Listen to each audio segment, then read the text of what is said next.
Kelly. Okay, I've got two questions. First one is for you, Dave. I've been to many board meetings also, and I've seen the issues that they've had. You seem like you have very strong beliefs and that things are not the way that you want to be.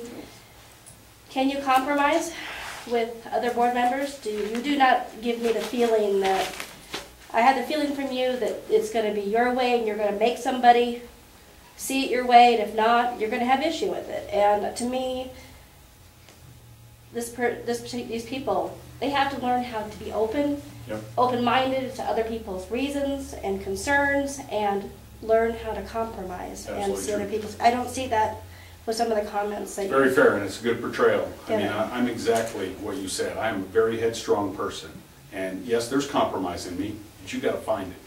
I'm not a go along to get along kind of guy. I'm not here to do a little kumbaya. I wouldn't be here if I was that kind of guy. Honestly, I'm the guy that wants to be here the least. I'm here because I love my kids and I want to help save their school. Don't be disillusioned by why I'm here. Remember, I'm gone if an adverse vote takes place to what I'm here for. Right? I'm here to help fix what's been taking place. But yes, there is. I mean, I wouldn't be where I'm at professionally if I wasn't able to have a good ear and mediate. So you feel like you're But open to other people's opinions? Hmm? Do you feel like you are the person open to other people's opinions, and that sometimes you may be wrong? Yeah, there's no doubt about that, and I have been wrong. But not to the extent that where I've corrupted anybody else's livelihood, or I have lost my job, or I've hurt anybody. But business is tough, and it requires tough people. Okay. Anyone can be in a faculty lounge, I promise you, anybody can. That boardroom is tough. It says it's executive board for a reason. Because if you've got 6 passive personalities and 1 strong one, yeah, that's a bull in a china shop. But what you need is to vote people who have principled positions and they're willing to find some place in the middle where all those pieces fit, not 6 versus 1. Right now, this board is out of balance. Okay, my last question is for everybody. Why do you believe children are leaving the school? Mostly middle school. I have a child in elementary. My older child went through 5th grade, and I decided to pull her. We're at Severance Middle School.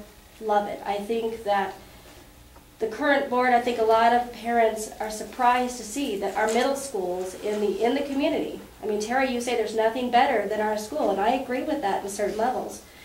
But have you been out to see the other middle schools? Because I believe that a lot of our members are closed-minded toward that.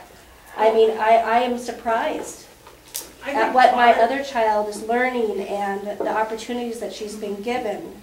Do I feel that she would succeed here? Yes. But I believe also that she's doing very well there also because she's been given other opportunities for electives. I mean, shop, I mean, which we don't have here, which we can't. But right. I just don't think that people realize that the strength that the other middle schools have gained for the past 2 or 3, 4 years. And I probably should change. I speak more towards elementary because that's all I've lived. So how will you? But I do feel part of the issues with middle school is there's not the people know that your children here can't go over to Severance Middle or Windsor Middle and play football. I don't want to hear any with athletics. I don't want to hear. I'm just saying. I think with that's uniforms. part of it. No, I don't believe that. I believe somewhat. I do, but I'm looking at academic wise is what I'm looking at. I don't want to hear uniforms. I don't want to hear. I mean, there's a lot of great things I think this middle school has that the other ones don't. Right. But I want to, academic-wise, I would like to know why do you think in that area In kids are academic-wise, leaving? I would have to do my research and find out why. What's going on there. Honestly, like I said, I've got my kids in elementary. I don't have middle school yet. I don't have the full picture of what's going on there. But I do, and I do say part of it is athletics. That we can't offer all of that here. We don't have enough for football. We don't have enough for that type of stuff. I would have to dive in and find out what is going on there in middle school. We got a great program. Some of my friends, they have 2 kids in middle school, and she just loves what they're learning and that kind of stuff. So I would have to do my research. So that was my last question for both of you. Do I have a crack at answering the question? Yes, not just the second one, that was the only one that I had for, All right. yes. The true answer to why students are leaving, we can't answer that. There's only one individual that knows why they left the school, and that's that person.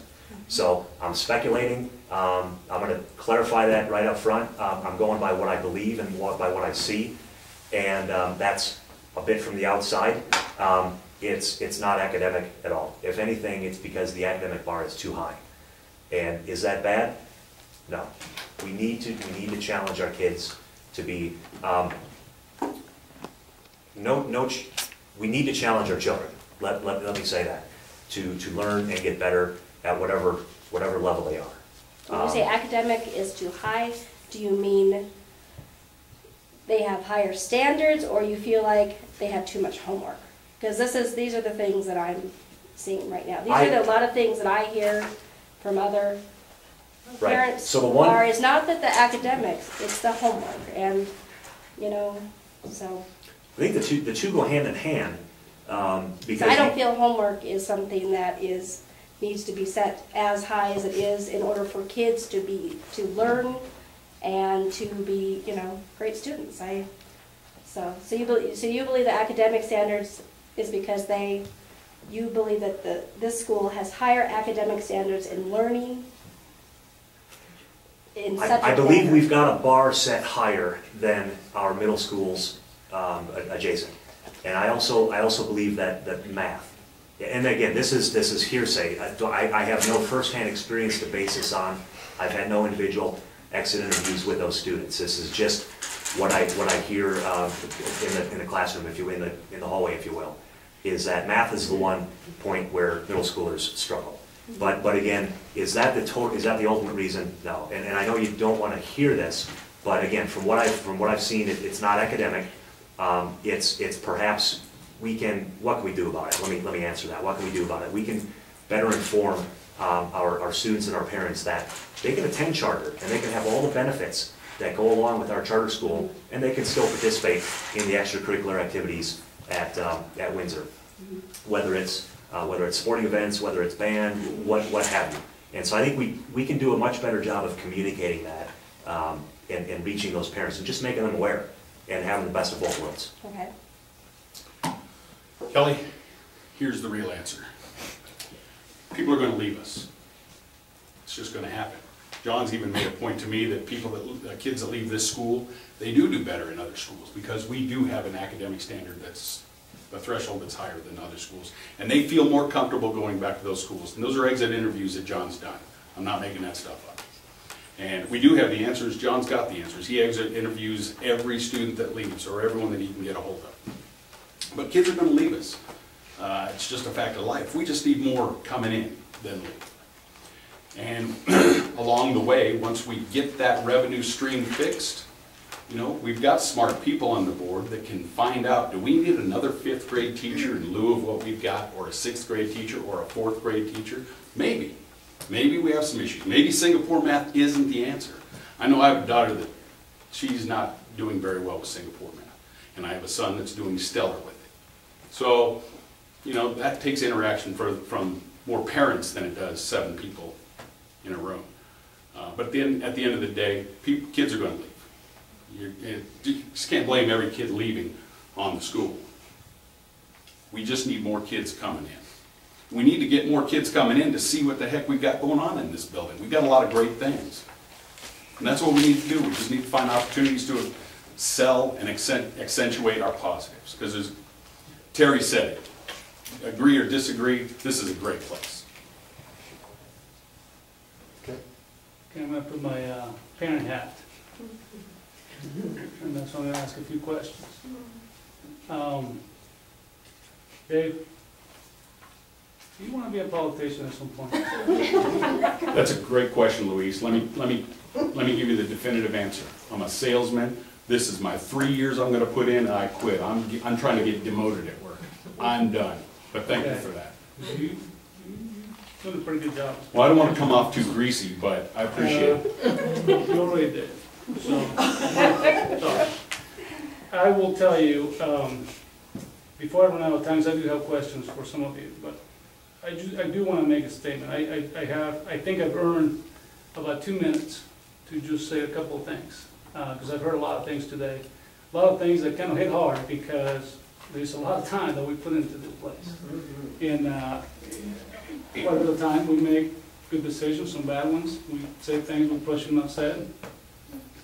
And when you sit on that chair, you will, and you learn from it. And I got to tell you, I'm a little nervous on what I'm seeing, and I'll tell you why that is. This school is bigger than all of you. It's bigger than the parents here, but it's definitely bigger than you.